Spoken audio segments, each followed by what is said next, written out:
مساكم الله بالخير، يا الله حيهم جميعا، ان شاء الله انكم بخير وكل شيء تمام. في الفترة الأخيرة انتشرت لي مقاطع كثيرة جدا أعبر فيها عن رأيي في المجتمع الفلسطيني. طبعا المقاطع كانت قاسية شوي، لأن كثير من المجتمع الفلسطيني ما هو متعود أن في سعودي يجي ولا يرد على الإساءة فقط، بل يدعس على كل فلسطيني حاقد على السعودية.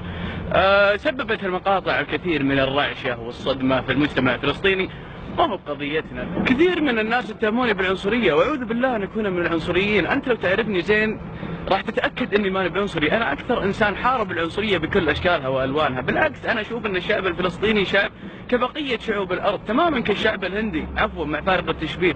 الشعب الهندي عبقري، ذكي، متعلم، مثقف، ريادي، قائد للاعمال، ويغير العالم. خلينا نقول زي الشعب النيبالي، يعاني من مشاكل سياسية واقتصادية نتمنى انها تنحل وتصير فلسطين دولة مستقرة زي الهند.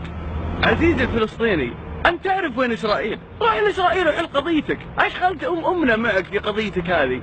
يا عزيزي، وأنت متجه إلى المصنع الإسرائيلي حيث تعمل، تكلم معهم عن القضية. سهلة جدا، روح قول يا أخي القدس قضيتنا، والقدس هي قضية المسلمين الأولى ونطالب بحلها. تفاهم مع الإسرائيليين ممكن يحلونها.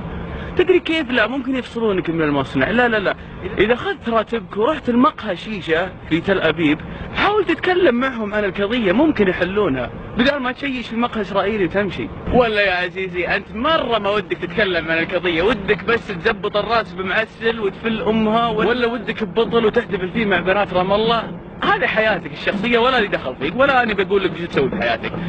يا أخي تكلم مع الفلسطينيين اللي عايشين بالخارج، الفلسطينيين المليارديرية هنا في أمريكا، الفلسطيني اللي من راسه إلى مؤخرته لوي فيتون. خله يدعم قضيتكم، خله يبني مدارس ومستشفيات. إلى متى والسعوديين يصايفون عليكم؟ في المقابل ما يلقى السعوديين منكم إلا الحقد والسب والشتم.